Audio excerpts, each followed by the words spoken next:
Alhamdulillahi Rabbil Alamin. Wassalatu wassalamu ala ashrafil mursalin Nabiina wa maulana Muhammadin wa ala alihi wa sahbihi ajma'in.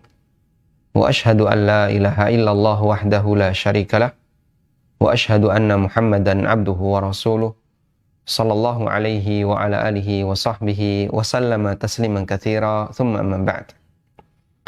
Alhamdulillah, dengan memuji syukur kehadirat Allah Subhanahu wa taala, kita telah menyelesaikan pelajaran sampai di bagan dan tabel ahli waris, yang itu merupakan modal yang paling mendasar agar kita bisa memahami bagaimana teknis perhitungan warisan. Dulu telah kita sampaikan bahwa rukun dalam warisan, rukun dalam pembagian waris ya, ada 3. Yang pertama adalah al-muwarrith. Yang pertama adalah al-muwarrith, orang yang memberikan warisan, berarti mayit. Yang kedua adalah ahli waris, yaitu para kerabat yang mendapatkan warisan, para kerabat mayit yang mendapatkan warisan. Dan yang ketiga adalah sebab hubungan antara ahli waris dengan mayit. Kenapa dia bisa mendapatkan warisan?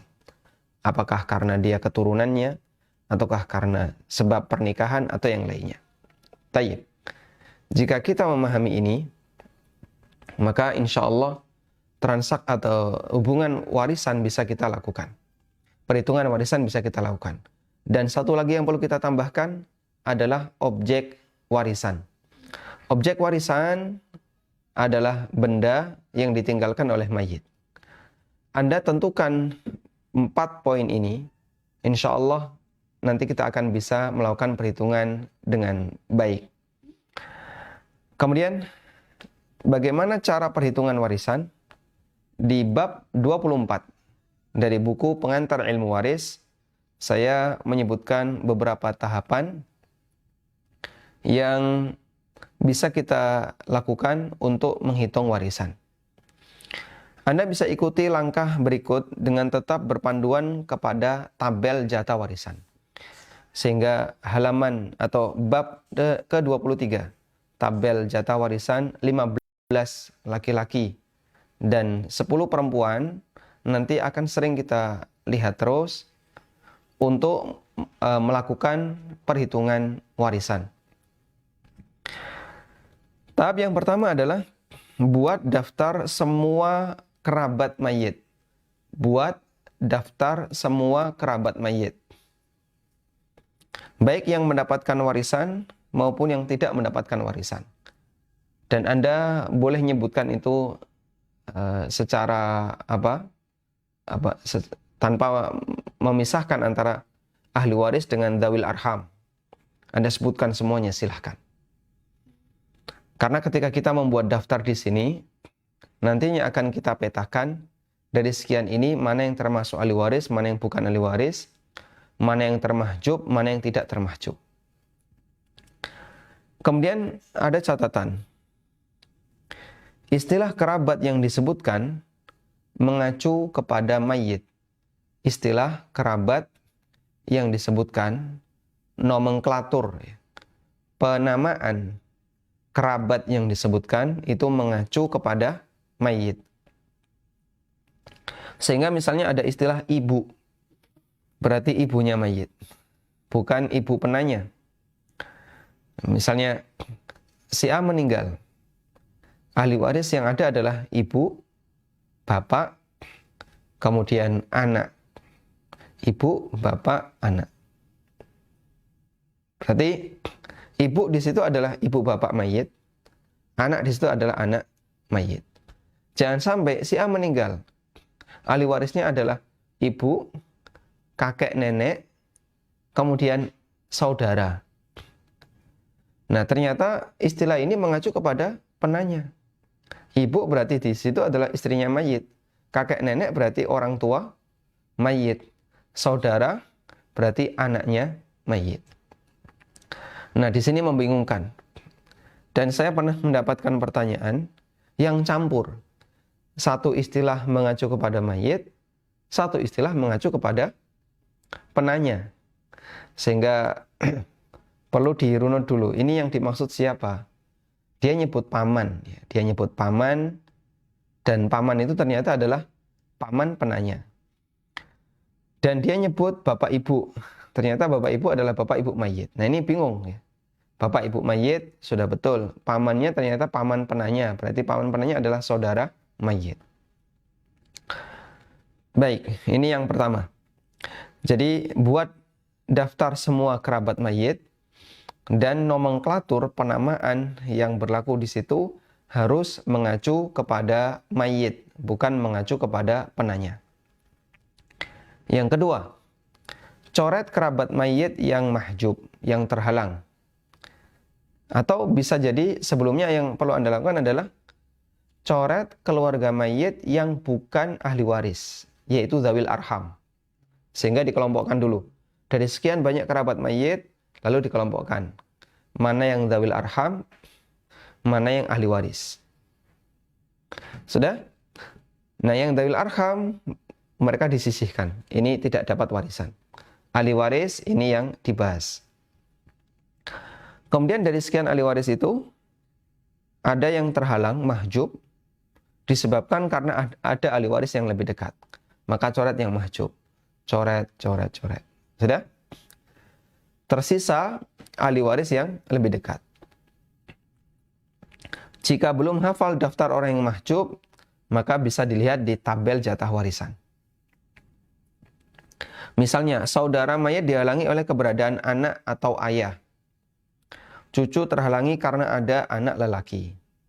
Dan seterusnya. Selanjutnya, setelah daftar ahli waris yang dapat warisan sudah kita dapatkan, berikan jatah kepada masing-masing ashabul furud. Seperti tentukan berapa yang mendapatkan jatah, yang dapat jatah setengah siapa saja. Yang dapat jatah 1/8, 1/4, 1/3, dan seterusnya. Jika belum hafal, bisa melihat tabel jatah warisan. Jika masih ada sisa, berikan kepada asobah. Jika masih ada sisa, berikan kepada asobah dengan perbandingan 2:1. Di mana asobah lelaki mendapatkan jatah 2 kali dibandingkan asobah wanita. Selanjutnya, ya, jika tidak ada asobah dan masih ada sisa, maka dilakukan penyesuaian dengan perhitungan rot. Atau jika ternyata jatah warisan kurang, maka dilakukan perhitungan aul. Insya Allah akan ada pembahasan tersendiri, cara menghitung rot dan aul. Selanjutnya, baru kita melakukan perhitungan matematikanya, yaitu samakan penyebut, dan dari situ kita bisa mendapatkan aslul masalah. Aslul masalah adalah kesamaan angka yang menjadi penyebut dalam pembagian waris. Nah, setelah dapat aslul masalah, total harta yang ditinggalkan oleh mayit dibagi sesuai dengan aslul masalah, sehingga diketahui nilai per unit warisan. Baik, insya Allah tidak cukup rumit dengan menggunakan tahapan ini. Kita bantu dengan tulisannya.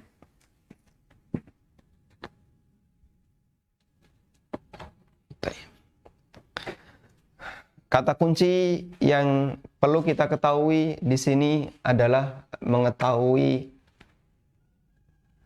rukun pembagian waris. Kenapa rukun, Pak? Rukun itu kan unsur. Sehingga seperti kita mau membangun rumah, maka pertama yang akan kita bangun adalah bagian rukunnya, unsur yang utama. Pondasinya, tiangnya, dan seterusnya. Yang jika tanpa itu, maka warisan atau bangunan tidak bisa berdiri. Demikian pula ketika kita belajar fikih jual beli. Pertama yang perlu kita tentukan adalah rukunnya. Rukunnya terpenuhi nggak? Terpenuhi. Baik, baru kita bisa lanjutkan. Kalau rukunnya tidak terpenuhi, maka tidak bisa kita lanjutkan. Jika unsur tidak ada, maka bangunan itu hilang. Warisan juga demikian. Tentukan dulu rukunnya. Jika terpenuhi, baru bisa kita lanjutkan. Baik. Rukun warisan, kemarin ada 3 yang kita sebutkan ya. Pertama, muwarith. Muwarith itu berarti orang yang meninggalkan warisan. Berarti di sini adalah mayit. Kemudian ahli waris. Ahli waris adalah kerabat mayit yang mendapatkan warisan. Dan yang ketiga adalah objek warisan. Tayyib. Yang ketiga adalah objek warisan. Dan 3 ini sudah kita bahas semuanya. Kita pernah membahas gimana sih cara menentukan muwaris. Intinya adalah muwaris adalah orang yang dipastikan meninggal. Orang yang dipastikan meninggal, baik meninggal secara hakiki. Meninggal secara hakiki itu gimana, Pak? Jasad mayitnya ada dan kita saksikan. Atau berdasarkan laporan orang yang terpercaya. Ada saksi bahwasanya yang bersangkutan telah meninggal. Yang kedua, mati hukmi. Mati hukmi adalah orang yang tidak diketahui kabarnya. Namun, ada kemungkinan besar dia meninggal dunia. Lalu dihukumi mati. Nah, yang bertanggung jawab di sini adalah negara. Yang bertanggung jawab di sini adalah negara, dalam arti hakim yang memutuskan. Si fulan dianggap telah meninggal. Berikutnya adalah ahli waris. Ahli waris telah ditentukan oleh Al-Quran dan hadis Nabi SAW. Sehingga ini berdasarkan dalil. Maka ahli waris itu siapa saja, kita tidak boleh berkreasi. Berbeda dengan masa silam. Di zaman jahiliyah, orang bisa menentukan ahli warisnya sendiri-sendiri. Sehingga bisa jadi anak angkat, ini saya jadikan ahli waris. Kemudian saudara angkat, jadikan ahli waris. Itu zaman jahiliyah. Ketika Nabi SAW mendapatkan penjelasan wahyu tentang masalah warisan, ahli waris ditentukan oleh Allah.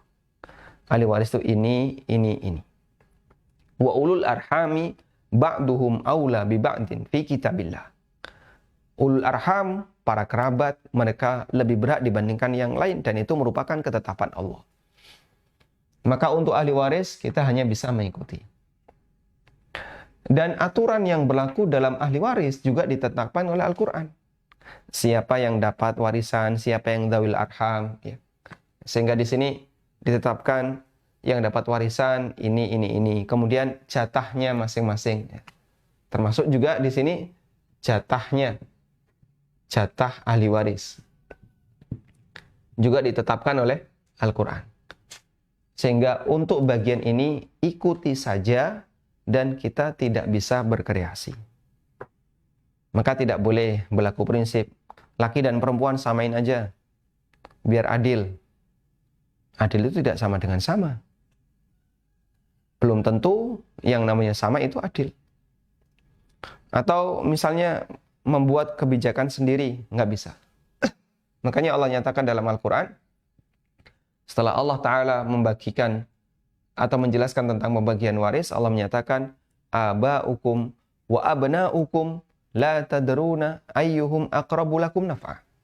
Apakah bapak kalian ataukah anak kalian? Kalian tidak tahu siapakah orang yang paling dekat manfaatnya bagi kalian. Tayyib. Sehingga sekali lagi, untuk ahli waris, Anda kasih tanda bahasanya ahli waris itu hanya bisa mengikuti dalil, tidak boleh berkreasi. Baik. Kemudian yang ketiga adalah menentukan objek warisan. Nah, bagian ini lebih kepada masalah teknis. Intinya adalah harta yang ditinggalkan oleh mayit, sehingga dia sudah dimiliki mayit ketika masih hidup. Inti dari objek warisan adalah harta yang ditinggalkan oleh mayit. harta yang dimiliki mayit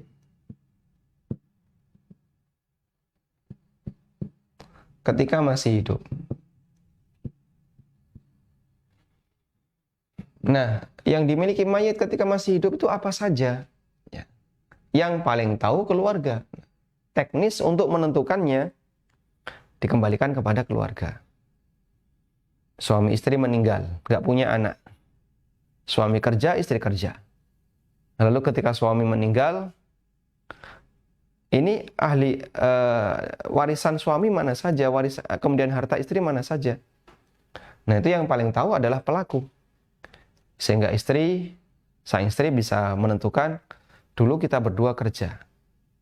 Saya gajinya sekian, bapak sekian. Lalu kami kumpul bareng dan harta kami sekian. Yang paling tahu sang istri. Sekarang tentukan, harta bapak yang mana, harta ibu yang mana. Harta saya yang ini, harta bapak yang ini. Baik. Acuan seperti itu, syariat memberikan menyerahkan kepada pelaku, karena dia yang tahu bagian mana yang merupakan harta mayit, bagian mana yang merupakan harta keluarga. Nah, ini saya bahas juga di buku, di bagian batasan harta warisan. Nah, termasuk juga ada asuransi kematian, ada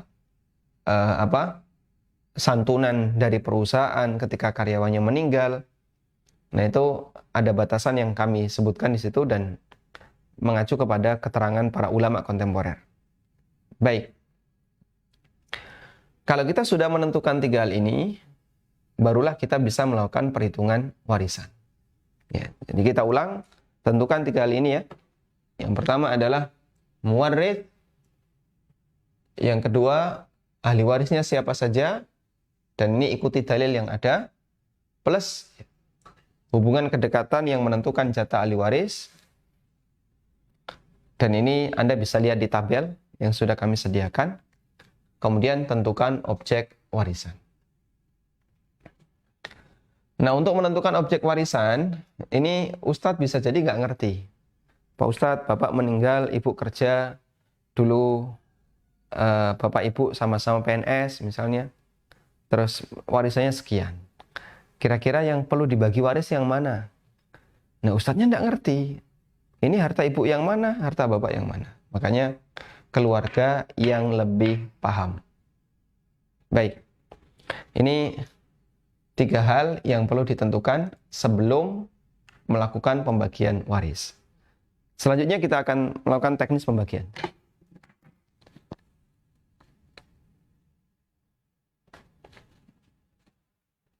Kita akan melakukan teknis pembagian.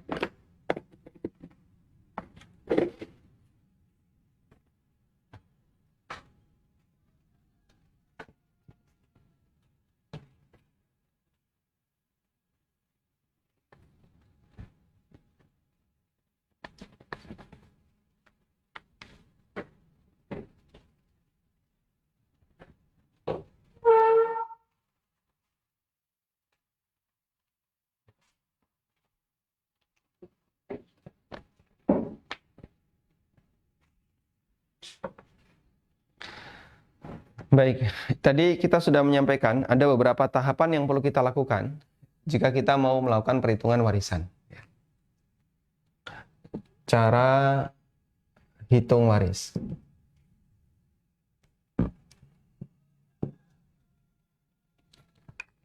Setelah kita menentukan kematian mayit, dalam arti kita punya bukti mayit sudah meninggal, atau si A sudah meninggal, dan dia punya harta. Yang kedua, objek warisannya sudah kita tentukan. Berikutnya kita akan melakukan teknis perhitungan warisan. Pertama yang perlu kita lakukan adalah buat daftar kerabat mayit. Buat daftar kerabat mayit. Daftar kerabat mayit. Siapa saja yang menjadi kerabat mayit? Nah, kerabat mayit kan banyak ya. Ada yang ahli waris, ada yang bukan ahli waris, ada yang dzawil arham. Sebutkan semuanya. Sebutkan semuanya. Anda buat daftar. Sudah? Sehingga di bagian pertama ini kita tidak menggunakan saringan apapun. Pokoknya semua kerabat ditulis namanya. Setelah ditulis nama semua kerabat, kita buat daftar, maka saringan yang pertama adalah dzawil arham tidak dimasukkan. Sisihkan dzawil arham. Sisihkan dzawil arham. Karena dzawil arham tidak mendapatkan warisan. Sehingga di poin yang kedua di sini adalah buat daftar ahli waris. Bedanya apa? Kerabat dengan ahli waris. Kalau kerabat, di sini ada yang ahli waris, ada yang dzawil arham. Ada yang dzawil arham. Misalnya, di sini mungkin Anda nyebut nenek dari ibu, nenek dari bapak, kemudian kakek dari ibu, kakek dari bapak, disebutkan semuanya ya. Siapapun yang masih hidup disebutin di situ. Nah, ketika Anda menyebutkan itu semuanya, berarti di situ campur antara ahli waris dengan dzawil arham. Nah, selanjutnya sisihkan dzawil arham. Buat daftar ahli waris. Sudah? Saringan berikutnya adalah sisihkan ahli waris yang mahjub. Sisihkan ahli waris yang mahjub. Yang terhalang siapa saja, sisihkan. Sehingga tinggallah ahli waris yang tidak mahjub. Ahli waris yang tidak mahjub, yang tidak terhalang. Kemudian setelah kita dapat daftar orang ahli waris yang tidak mahjub, yang tidak terhalang, tahapan yang diajarkan oleh Nabi SAW adalah alhiqul faraidha bi ahliha. Fama baqiya fali aula rajulin dzakarin. Berikanlah jatah ahli waris kepada yang berhak. Jika masih ada yang sisa, maka diserahkan kepada lelaki yang paling dekat. Ya. Sehingga dari nomor 3 ini, tahapan selanjutnya adalah tentukan jatah ashabul furud. Tentukan jatah ashabul furud. Tahapan nomor 3 adalah, atau tahapan nomor 4, tentukan jatah ashabul furud. Jika masih ada sisa, maka masuk ke tahapan yang 5. Jika sisa, maka berikan ke asobah.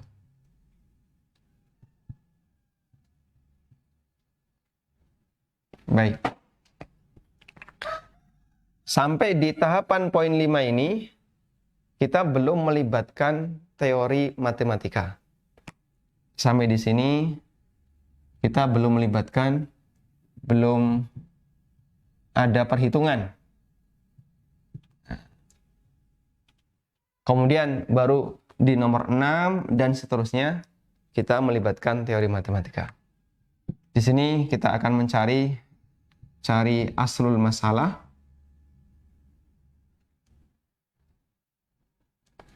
Ya. Kemudian nomor 7. Ya. Nomor 7, aslul masalah kita gunakan untuk membagi objek warisan. Aslul masalah untuk bagi objek warisan. Nah, dari sinilah kita nanti akan ketemu angka terakhir untuk masing-masing ahli waris. Baik, kalau kita bicara teori kayaknya lebih banyak bingungnya daripada langsung praktek ya. Coba kita langsung praktek. Insya Allah tahapan-tahapan ini Anda tidak kesulitan ya. Buat daftar kerabat mayit, kemudian buat daftar ahli waris. Selanjutnya sisihkan yang mahjub, coret yang mahjub, tinggalkan ahli waris yang tidak mahjub. Ya. Dan ini sudah pernah kita bahas di tabel dan bagan ahli waris. Selanjutnya tentukan jatah ashabul furud, jika sisa berikan ke asobah. Kalau ternyata nggak genep, nggak ada asobah, nah yang menjadi masalah adalah ketika nggak ada asobah, maka nanti kita akan melakukan perhitungan aul dan rod kalau tidak ada asobah. Ada perhitungan rod dan aul. Insya Allah nanti akan kita bahas ini ya. Dan itu hanyalah perhitungan penyesuaian agar warisan bisa dibagi secara habis. Karena prinsip dalam pembagian warisan harus habis. Tidak boleh ada yang tersisa, tidak dimiliki oleh siapapun, tidak boleh. Harus habis. Baik, sekarang kita coba latihan. Di buku saya sudah sebutkan beberapa contoh kasus ya. Di buku ada beberapa contoh kasus. Bismillah.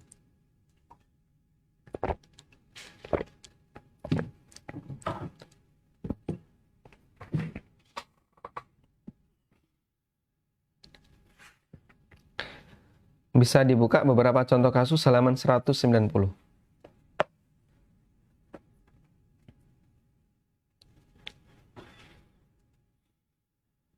Beberapa soal. Soal pertama. Di sini saya menyediakan soal 2, soal 3, ada 3 soal dan ada kasus 16, kasus munasakhat. Kita coba baca soal pertama. Si A meninggal, ahli warisnya istri, 1 anak lelaki, 2 anak perempuan, kedua orang tuanya, dan 3 saudara perempuan. Ya. Bisa jadi kalau kita tambahkan paman bibinya ditambahkan sekalian misalnya. Kemudian bibi dari ibu, paman dari ibu. Nah itu semuanya kan dawil arham. Anda misalnya, sudahlah yang jauh-jauh nggak usah disebutin, yang dekat aja silahkan. Kemudian sebutkan semua daftar tadi. Setelah disebutkan, buat daftar ahli waris. Kita buat daftar ahli waris, 1 istri, 2 bapak, 3 ibu. Kemudian berikutnya adalah 3 saudara perempuan. Dan selanjutnya adalah 1 anak lelaki dan 2 anak perempuan. Selanjutnya, coret yang mahjub. Berdasarkan tabel, saudara mayit mahjub dengan adanya anak lelaki atau ada bapak. Yang ketiga adalah tentukan jatah ashabul furud. Dengan melihat tabel jatah warisan, Anda sisihkan daftar ahli waris yang mendapatkan asobah dari daftar ahli waris di atas, yaitu anak lelaki dan anak perempuan adalah asobah. Ahli waris yang lain mendapat jatah tertentu sebagai berikut. Istri dapat 1/8 karena mayit memiliki anak. Bapak dapat 1/6 karena mayit punya anak. Ibu dapat 1/6 karena mayit punya anak. Wali abawaihi likulli wahidin minhuma sudusu in kana lahu walad. Kedua orang tua masing-masing dapat 1/6 jika mayit punya anak. Jika masih ada sisa dan ada asobah, bagikan ke asobah. Baik, sekarang kita coba lakukan perhitungan ya.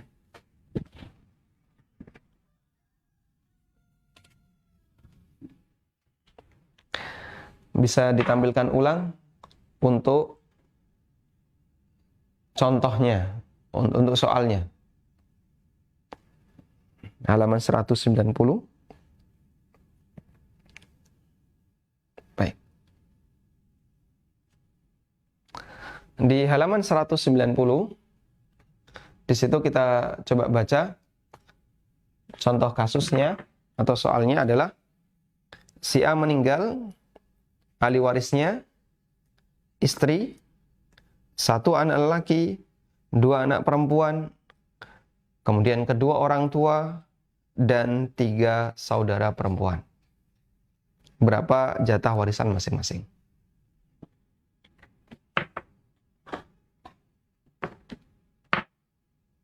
Baik. Kita buat seperti ini ya. Mayyit di atasnya mayit ada kedua orang tuanya, ayah dan ibu.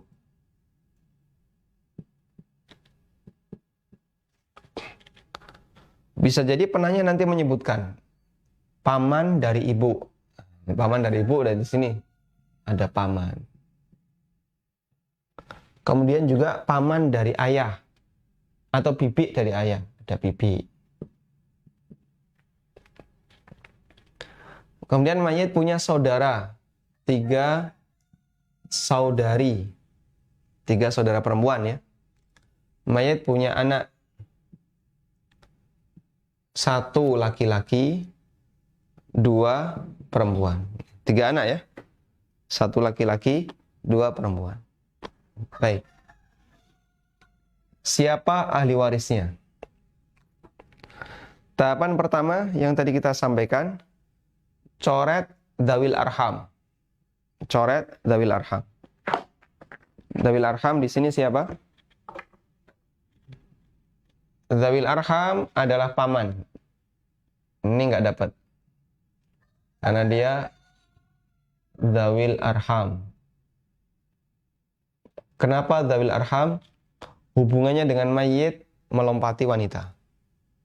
Hubungannya dengan mayit melompati wanita. Kemudian bibi dari ayah juga nggak dapat karena dia wanita yang hubungannya jauh dengan mayit, sehingga dia juga masuk dzawil arham. Jadi definisi dzawil arham adalah kerabat mayit yang nggak dapat warisan, dan itu ada 2 bentuk. Pertama adalah orang yang hubungannya dengan mayit melewati wanita, atau yang kedua wanita yang hubungannya dengan mayit jauh melewati orang lain. Namanya dzawil arham. Kecuali nanti untuk anak keturunan ya. Selanjutnya, setelah dzawil arham sudah kita sisihkan, maka coret yang mahjub.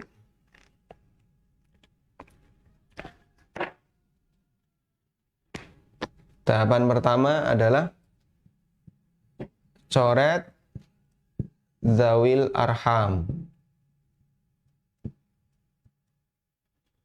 Yang kedua, coret yang mahjub. Baik. Siapa yang mahjub di sini? Yang mahjub di sini saya kasih spidol biru. Yang mahjub di sini adalah 3 saudari. Kenapa dia mahjub?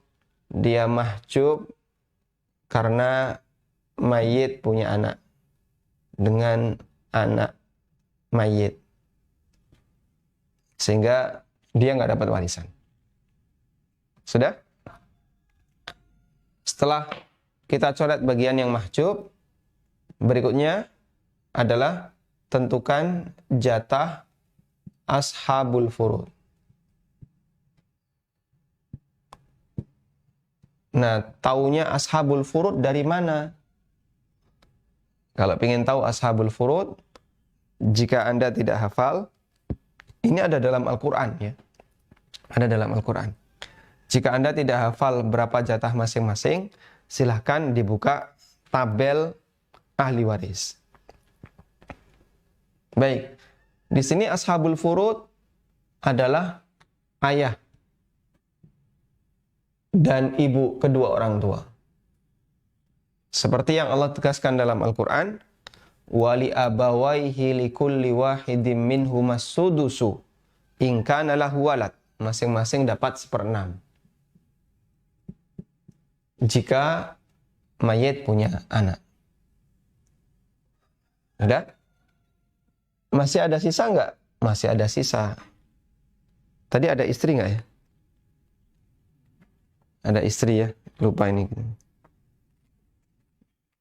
Di contoh kasus ada istri ya. Istri tadi tidak terbaca. Ada istri. Baik, berarti di sini mayit plus istri.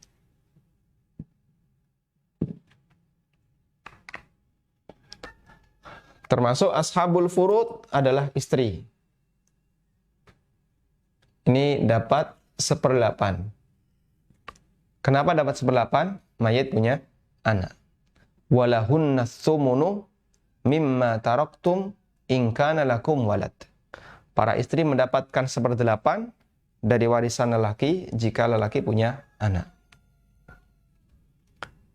Sudah? Kemudian yang keempat, jika ada sisa, berikan ke asobah. Berikan ke asobah. Dan asobah di sini ada 2. Asobah di sini ada 2. Pertama adalah anak laki-laki dan yang kedua anak perempuan. 1 anak laki-laki dan 2 anak perempuan. Ini mendapatkan asobah. Baik.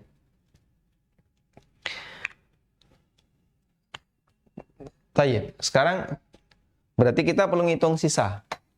Ada sisa nggak? Nah, ada hitung sisa. Hitung sisa. Hitung sisa ya. Hitung sisa berarti dijumlahkan. Al-furud ini dijumlahkan. 1/6 tambah 1/6 tambah 1/8. Baik. Samakan penyebutnya.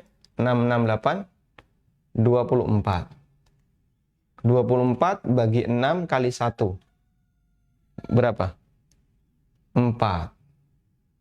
Plus 24 bagi 6 kali 1. 4 juga. 24 plus bagi 8 kali 1. 3. Berapa ini? Sama dengan 4 tambah 3. Ya. 11 bagi 24. Sisa 13/24. Ya. Sisa 13/24. Sisanya dari mana, Pak? Ini harus genap 24/24. Berarti kan kurangnya 13/24. Baik. 13/24 diserahkan ke anak. Serahkan ke asobah. Berikutnya kan tahapan yang kelima. Menghitung jatah sisa. Menghitung jatah sisa. Di situ ada, kita akan mengikuti perbandingan 2/1 ya. Dengan perbandingan 2/1. Ada anak laki-laki 1, ada anak perempuan 2. Berarti faktor pembagi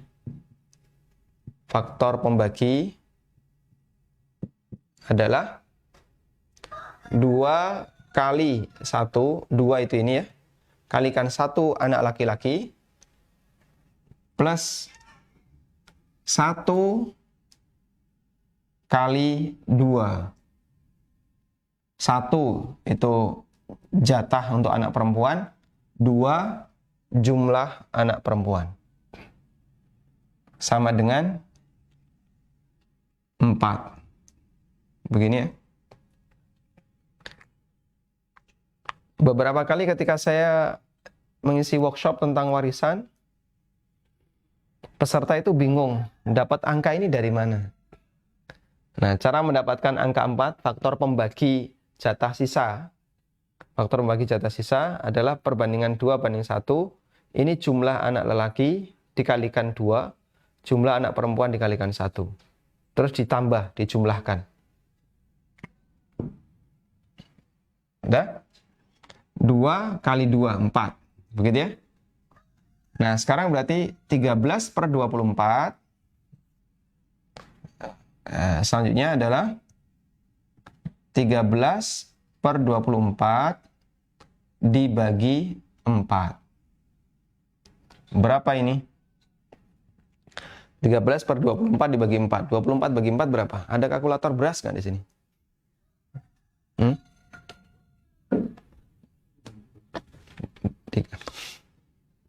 Ini bisa ya, saya pakai kalkulator.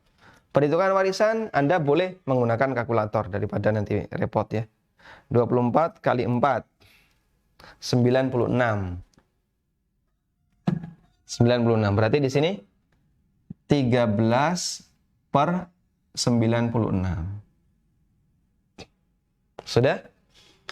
13 per 96 itu adalah 1 unit. 1 unit sisa. Ini adalah 1 unit jatah sisa. Ini 1 unit jatah sisa. Baik. Kita sambung ke sebelahnya. Nyampe ini? Oke, baik. Belum selesai nomor 5 ya. Masih menghitung jatah sisa. Untuk jatah sisa anak lelaki sama dengan 2 kali unit sisa. Berarti sama dengan 2 kali 13 per 96. 2 kali 13 per 96. Berapa ini? Anda boleh nyebut langsung 26 per 96. Tidak apa-apa. Ya.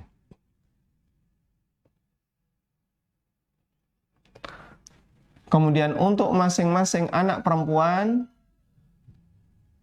ya, sama dengan 1 kali unit sisa. Ini sama dengan 13 per 96. Sudah? Tugas kita berikutnya nomor 6 ya.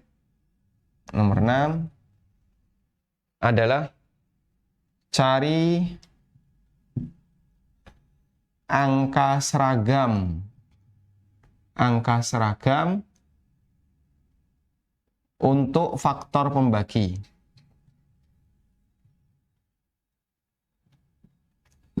Angka seragam untuk faktor pembagi itu sering diistilahkan dengan aslul mas'alah. Angka seragam untuk faktor pembagi ini yang disebut dengan apa? Aslul masalah. Cari aslul masalah. Nah, untuk nyari aslul masalah berarti nanti kita tampilkan semuanya. Kita tampilkan semuanya sekarang ya. Untuk cari aslul masalah. Saya hapus bagian ini.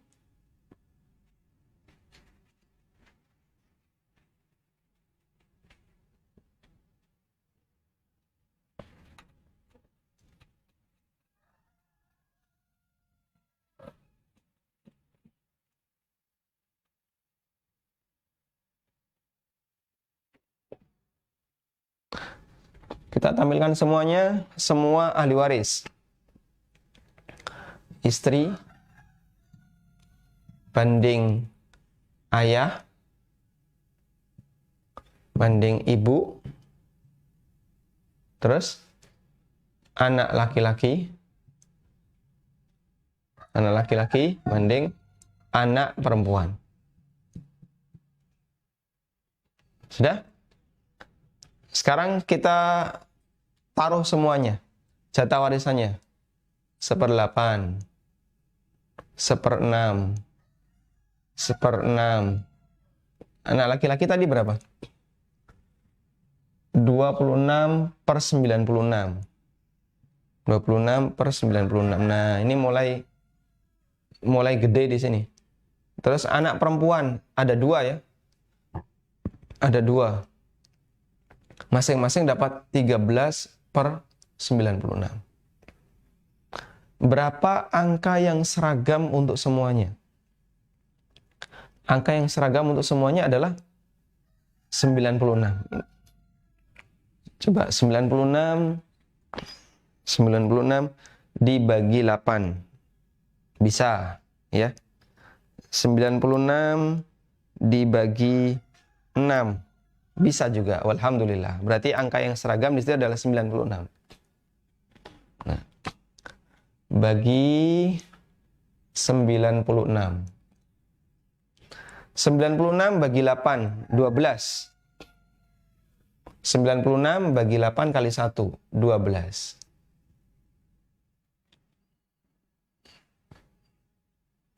96 bagi 6, ini plus ya. 96 bagi 6, 16. 96 bagi 6 kali 1. 96 plus lagi. 96 bagi 6 kali 1, 16. 96 bagi 96 kali 26, 26. Ini kalikan 13, 13. Ada 2 ya, karena putrinya ada 2. 13. Sudah? Kalau total atas dan bawah sama, ngitungnya benar. Coba dihitung. 12 tambah ini. Kalau sama, ngitungnya benar. Coba saya hitung ya.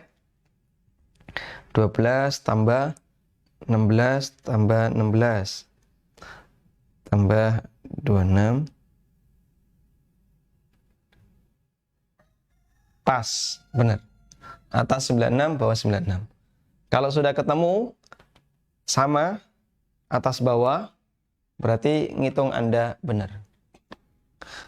Walhamdulillah ngitung kita benar ya.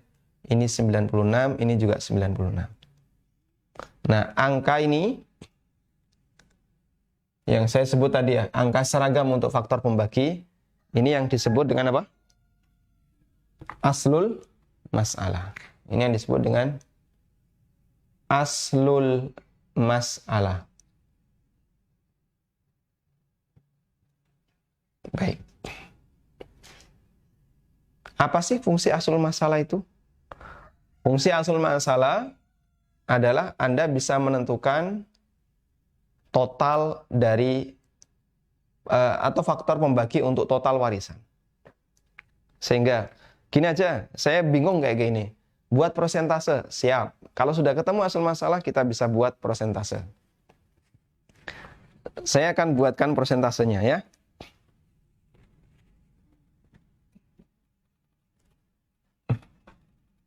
Ini tidak ada di buku, tapi kalau misalnya Anda menghendaki, kalau pakai persentase gimana? Ya bisa. Cukup mudah. Nah, kita karena sudah menemukan angka 96 aslul masalah, maka kita bisa buat persentase. Gimana persentasenya? Berapa persen jatah istri kan gitu ya? Berapa persen jatah ayah dan seterusnya. Maka persentase istri sama dengan 12 bagi 96 kali 100%. Berapa ini, Pak? Berapa?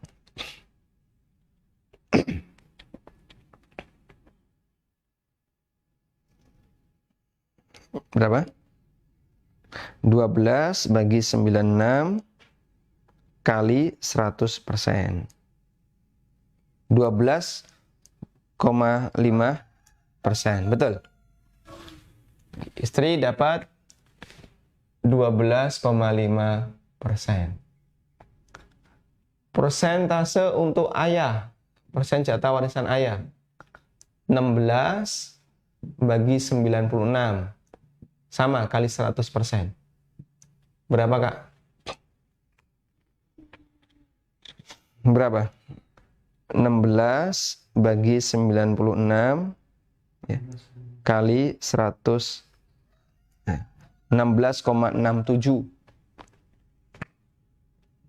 16,67%. Persentase ibu sama juga ya, karena kan angkanya sama. Sama dengan 16 bagi 96 kali 100%. 16,67%. Selanjutnya, anak laki-laki punya jatah berapa persen? Anak laki-laki saya singkat Ibn aja ya. Ibn. Sama dengan 26 bagi 96 kali 100%. Berapa itu? 27,08. 27,08. Komanya 0,08 ya, 0,1. 27,1%. Ini anak laki-laki. Kemudian untuk persentase bin anak perempuan. Setengahnya ini berarti 13/96 kali 100%. Berapa? 13,5. 13,5%. Baik. Nah, kalau sudah ketemu persentase, Anda langsung bisa menangkap berarti total warisan ya. Nanti misalnya si A, ibu dapat berapa dari total warisan? Oh, ibu dapat 16,67%. Bapak dapat berapa? 16,67 juga. Istri dapat 12,5. Misalnya gini aja, jatah ibu saya minta 10% saja. Nah, terus yang 6,67 diserahin ke siapa? Saya kasihkan ke anak-anak. Nah, ini bisa dibagi rata. Sehingga nanti persentase ini bertambah. Sehingga misalnya ya, kalau sudah ketemu persentase, ada yang ingin cepat dapat duit. Ya, misalnya anak perempuan ini pengen cepat dapat duit. Bisa nggak dia jual ke saudaranya yang laki-laki? Bisa. Baik, jatah saya jual ke kamu 13,5%. Sehingga 1 unit warisan ya. Misalnya tanah 1 hektar, anak perempuan dapat sekian, dia jual ke saudaranya, ibu dapat sekian, bisa juga dia jual ke istri mayit, bebas. Kalau sudah ketemu persentase, insya Allah gampang. Wallahu ta'ala alam. Baik.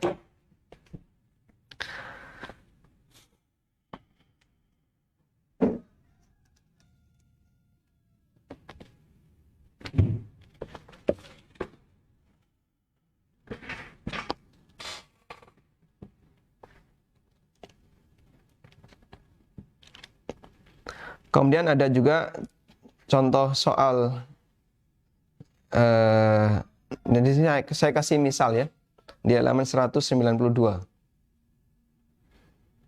Di halaman 192. Nah, itu sampai titik terakhir. Kita asumsikan total harta mayit 2M. Sementara utang mayit 80 juta. Sehingga sisa harta yang diwariskan adalah 2M minus 80 juta. Berarti 1,92M. Selanjutnya bisa kita bagi ya. 1,92M dibagi 96 sama dengan 20 juta. Jatah masing-masing seperti itu. Walhamdulillah. Insya Allah cukup mudah ya. Anda bisa pakai persentase, juga bisa menggunakan metode yang saya sebutkan di buku. Kalau di buku nggak pakai persentase. Jadi tetap mempertahankan angka 96 itu, total warisan dibagi 96. Lalu jatah istri kan dapat 12 ya. Istri dapat 12, sehingga 12 dikalikan per unit. Satu unitnya adalah 20 juta. 12 kali 20 juta. 240. Bapak 16 kali 20 juta. 320 juta. Dan seterusnya. Wallahu ta'ala alam. Baik, semoga bisa dipahami dengan baik. Anda silakan berlatih soal nomor 2, dan di situ juga sudah saya sebutkan bagaimana teknis mengerjakannya. Insya Allah cukup mudah, dan tunggu semoga nanti ada kuis yang diselenggarakan oleh ANB Official. Anda bisa ikut membantu jawab. Wallahu ta'ala alam. Baik, demikian yang bisa kita sampaikan.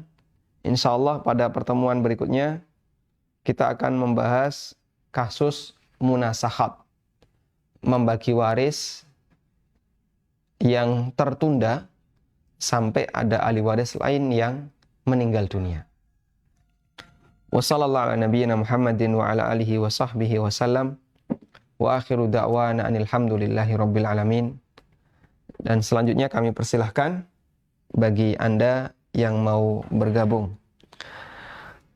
Ada nggak pertanyaan yang butuh perhitungan? Baik. Bismillah. Assalamualaikum Ustadz. Waalaikumsalam warahmatullahi. Tolong bagikan warisan uangnya 40 juta. Pewarisnya istri dengan 7 laki-laki dan 3 perempuan. Dengan 7 laki-laki dan 3 perempuan, apa itu? 7 laki-laki itu anak atau saudara? Anaknya 10. Anaknya 10. Anaknya 10. Istri, anak 10. Anak 10 itu apa? 7 laki-laki, 7 laki-laki dan 3 perempuan. 3 perempuan. Warisannya berapa? 40 juta. 40 juta. Baik. Ini pertanyaan dari WA ya? Ya, Ustaz. Pertanyaan dari WA. Ya, benar. Baik. Bismillah.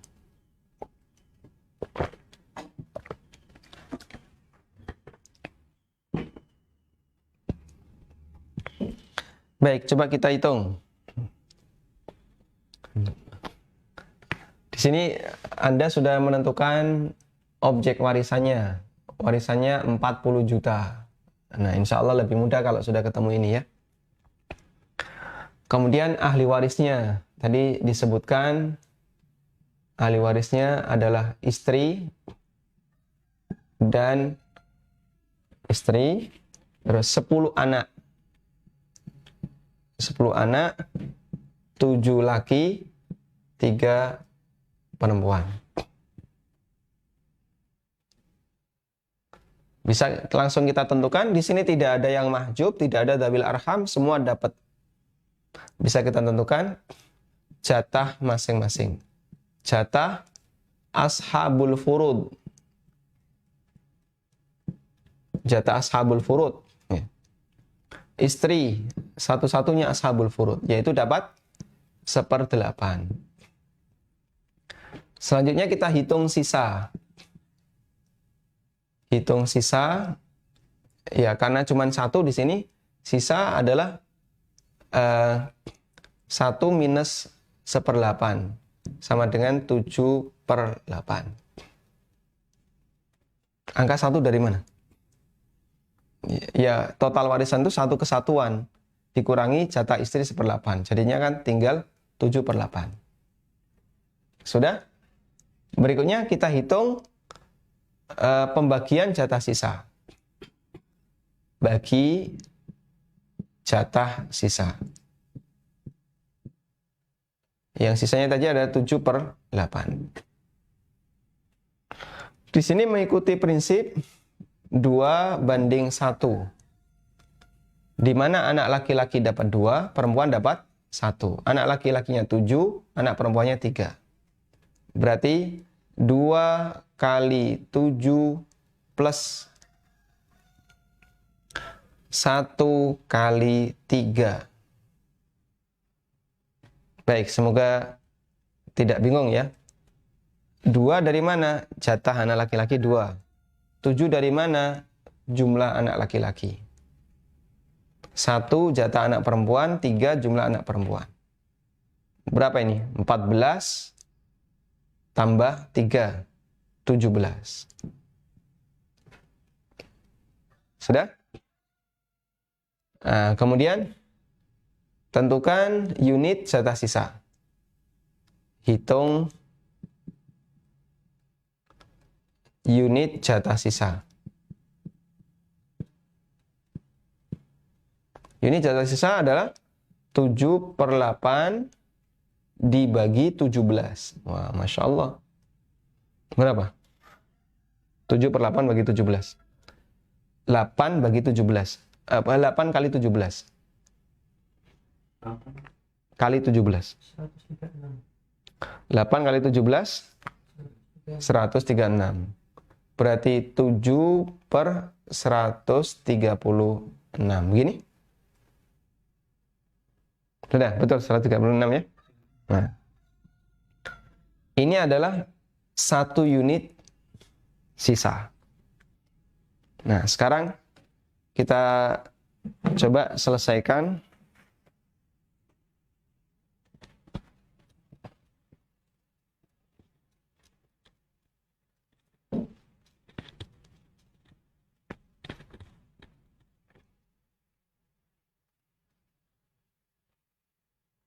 untuk masing-masing ahli waris yang dapat sisa.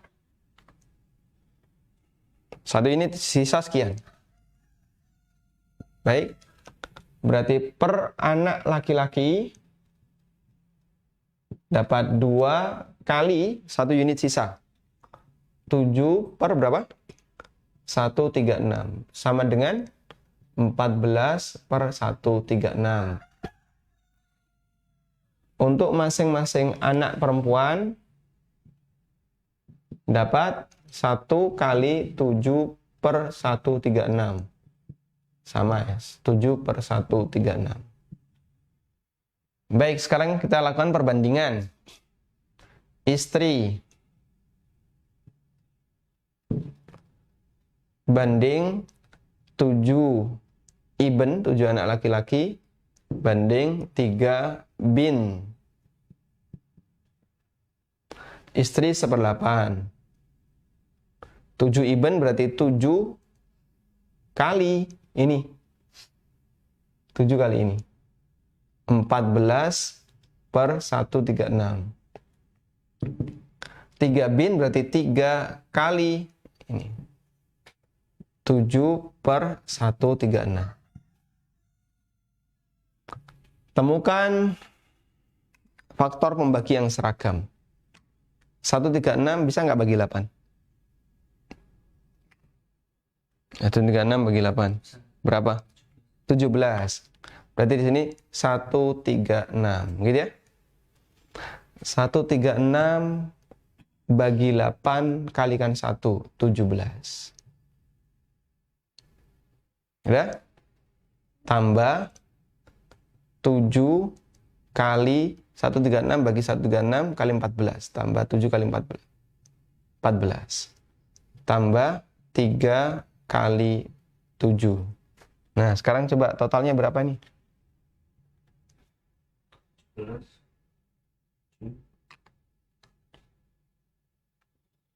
Algoritmanya harus urut ya. Nanti kalau enggak, kalikan yang kali didahulukan daripada penjumlahan.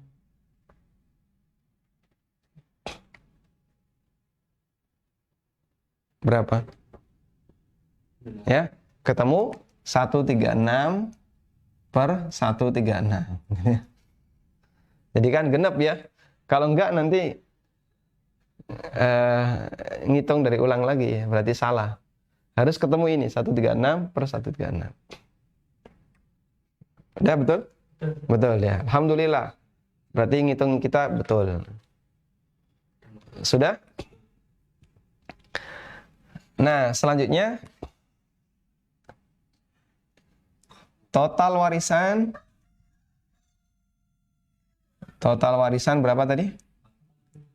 40 juta dibagi 136. Berapa? 40 juta dibagi 136.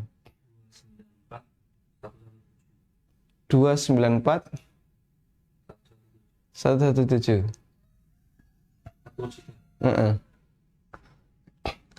294.117.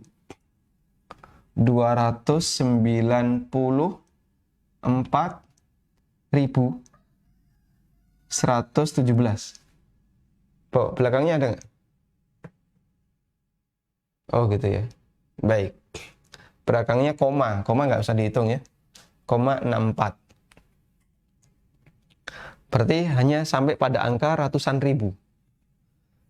Karena pembaginya banyak ya. Nah, enggak apa-apa. Ini sebenarnya lebih cocok ganti 40M gitu ya, jangan 40 juta. Kalau 40M kan tinggal nolnya kita tambahkan. Ya sudah, sekian ya. Baik. Ini 1 unit warisan. 1 unit warisan. Setelah dibagi 136 kan gitu ya. Berarti istri dapat berapa? 1 unit itu kalikan 17. Nanti gede juga ternyata ya.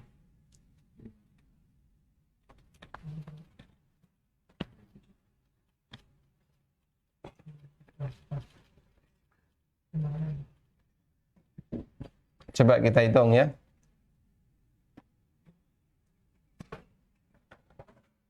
Istri kok. Istri dapat berapa? 17 kali 294 117. Berapa? 5 juta. 5 juta. Genep. Genap. Nah, 5 juta. Masya Allah. Kemudian per anak laki-laki, add anak laki-laki.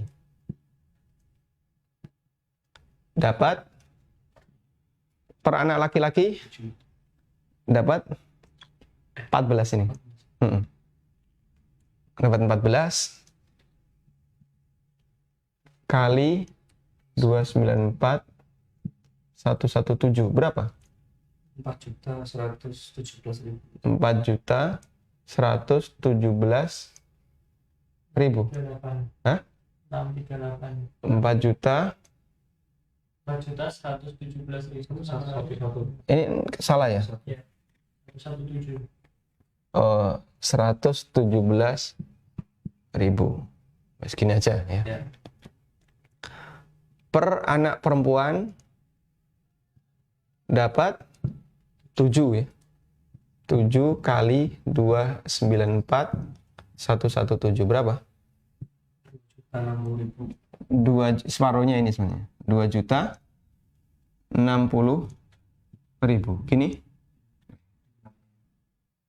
Baik. Kalau total ini kalikan 3 ya. Ini kalikan 7 ya. 7 anak laki-laki kan tambah 5. Totalnya 40 juta, berarti ngitung kita benar. Wallahu a'lam.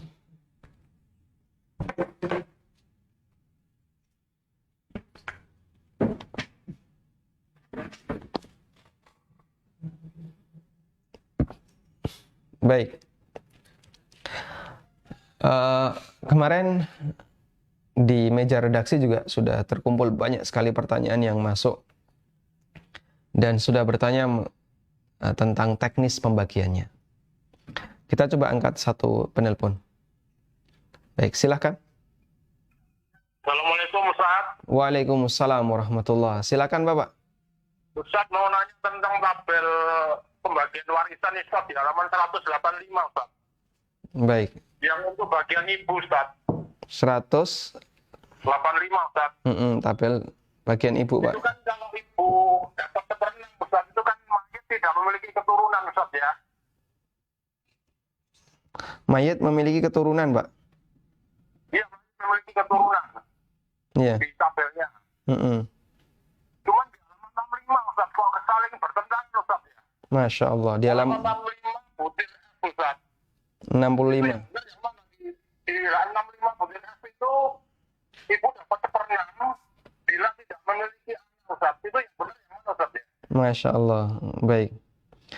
F. Jika mayit tidak memiliki anak dan memiliki 2 saudara lebih, ibu dapat seperenam. Jadi kondisinya adalah sama seperti di halaman 185, Pak. Yang benar yang mana? 185 Ustaz ya? Keduanya benar, Pak. Baik, kita jelaskan, Pak. Kita jelaskan, Pak. Ditutup aja nggak apa? Ya. Baik, cukup, Bapak. Jazakallah khairan. Terus yang kedua Ustaz, Mm-mm. ini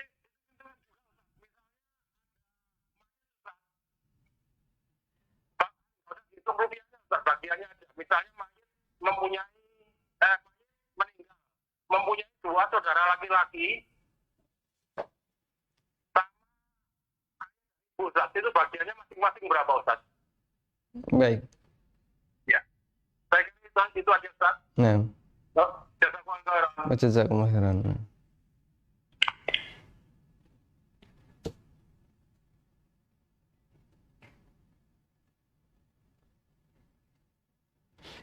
Taib. Jadi untuk jatah ibu dapat 1/6 itu karena 3 keadaan. Pertama, mayit punya keturunan, atau mayit memiliki saudara atau saudari yang berjumlah 2 atau lebih. Dan yang ketiga, bukan kasus umariyah. Nah, di poin atau di halaman 65, poin F. Jika mayit tidak memiliki anak, tapi dia punya 2 saudara atau lebih, maka mayit dapat 1/6. Sehingga mayit dapat 1/6, ibu dapat 1/6. Ibu dapat 1/6 karena 2 keadaan. Pertama, karena mayit punya anak, atau keadaan yang kedua, mayit punya saudara lebih dari 1. Dan di tabel saya sebutkan itu sejalan dengan ayat yang ada di surat An-Nisa ayat 11. Di mana Allah Subhanahu wa taala berfirman, "Fa in kana lahu ikhwatun fali ummihi sudus min ba'di wasiyatin yusi biha audain." Jika mayit punya saudara yang lebih dari 1, maka sang ibu dapat 1/6. Sehingga di poin F saya sebutkan mayit punya 2 saudara atau lebih. Punya saudara lebih dari 1 ya, 2 ke atas. Maka ibu dapat 1/6. Dan di tabel juga sama saya sebutkan, ibu dapat 1/6 jika mayit punya anak. Dan kalaupun dia tidak punya anak tapi ada saudara lebih dari 1, ibu juga dapat 1/6. Wallahu alam. Semoga bisa dipahami ya. Kemudian untuk kasus yang Bapak sampaikan, mayit meninggalkan ahli waris, ayah, ibu, dan 2 saudara laki-laki. Jatah warisan masing-masing berapa? Saudara termahjub dengan keberadaan ayah, sehingga 2 saudara laki-laki nggak dapat. Maka ahli warisnya hanya ada 2, ayah dan ibu. Ahli waris cuma 2 ini, ayah dan ibu, maka ibu mendapatkan 1/3 dan ayah mendapatkan sisa. Sehingga 2/3-nya nanti ke ayah. Wallahu a'lam. Baik. Cukup insyaallah. Silahkan Bapak. Assalamualaikum. Waalaikumsalam warahmatullahi wabarakatuh. Silahkan. Ustaz, ini mohon penjelasannya untuk kasus seperti ini. Jadi ada laki-laki meninggal, sudah cerai ya, tidak punya anak. Kemudian ahli warisnya yang ada ibu, terus saudara seibu perempuan 2 orang, terus saudara seibu sebapak laki-laki 1, perempuannya 3, kemudian saudara sebapak perempuannya 1, laki-lakinya 3. Perempuannya 1. Laki-lakinya 3 untuk yang sebapak ya. Baik. Nah, itu untuk pertanyaan pertama ya Ustaz. Kemudian untuk pertanyaan kedua terkait hibah, kan dulu saya pernah menjelaskan bahwa hibah itu dianggap sah kalau udah diserah terimakan ya.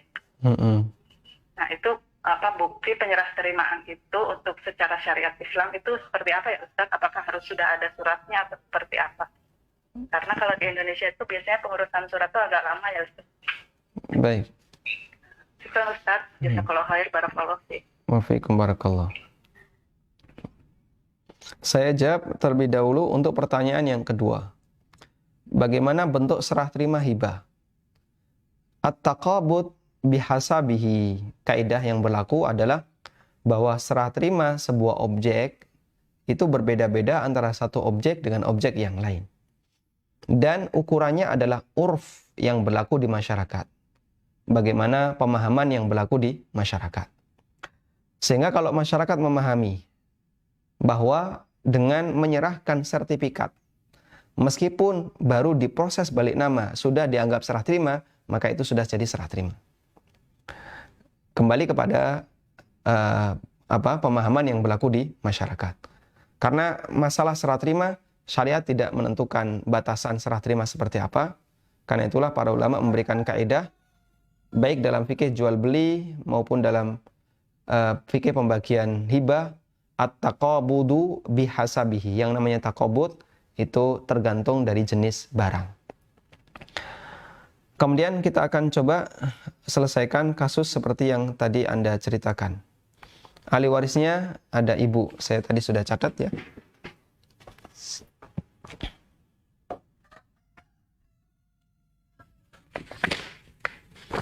Ya. Si A meninggal, ahli warisnya hanya ada ibu, bapak tidak ada ya. Kemudian punya saudara perempuan seibu. Saudara perempuan seibu cuma satu tadi ya. Lalu saudara kandung. Kita dahulukan saudara kandung. Syakik. Syakik dan syakikah. Syakik ada satu. Saudara kandung ada satu. Ukhtun syakikah ada tiga. Tiga saudara perempuan kandung. Kemudian ada saudara seibu. Kita tulis di sini aja. Saudari seibu satu orang. Ukhtun lium satu orang. Kemudian ada saudara sebapak. Liab. Berapa ini? 3 laki-laki. 3. Ukhtun liab. Saudara sebapak, saudari perempuan sebapak ada 1. Baik. Ini total ahli waris yang tadi disebutkan. Dari bagan yang sudah kita buat, liab dan ukhtun liab ini mahjub dengan keberadaan syakik, saudara kandung. Saudara sebapak mahjub dengan keberadaan saudara kandung. Ini mahjub. Tertutup ya. Selanjutnya kita lakukan pembagian ashabul furud. Ashabul furud ibu, karena mayit punya saudara lebih dari 1, maka ibu dapat 1/6. Fa in kana lahu ikhwatun fali ummihi sudus. Jika mayit punya beberapa saudara, maka ibu dapat 1/6. Ada? Kemudian ukhtun lium. Karena dia ukhtun lium, 1 orang dia dapat 1/3.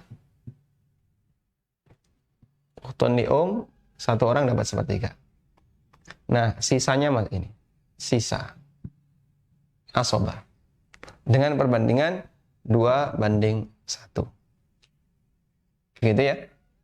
Sehingga sisa berapa ini? Sisa 1/6 tambah 1/3. Berapa? 6, 1, 2, setengah ya. 1/6 tambah 1/3, setengah. Berarti sisanya setengah.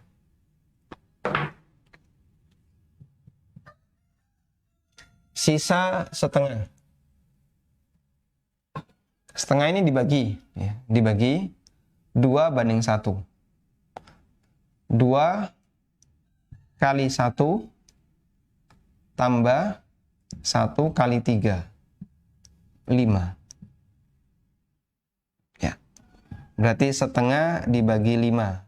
Sama dengan 1/10. 1/10. Maka untuk syakik. Syakik dapat 2/10. Dapat 2 kali 1/10. Berarti 1/5. Kemudian per ukhtun syakikah dapat 1/10. Dapat 1/10. Masing-masing dapat 1/10. Alhamdulillah selesai. Ibu 1/6, ukhtun li 1/3. Kemudian sisanya dikasihkan ke saudara kandung. Wallahu ta'ala alam. Baik, demikian yang bisa kita bahas. Semoga menjadi kajian yang bermanfaat. Wassallallahu ala nabiyyina Muhammadin wa ala alihi wa sahbihi wasallam. Wa akhiru da'wana anilhamdulillahi rabbil alamin. Subhanakallahumma wa bihamdika. Ashhadu an la ilaha illa anta astaghfiruka wa atubu ilaik. Wassalamualaikum warahmatullahi wabarakatuh.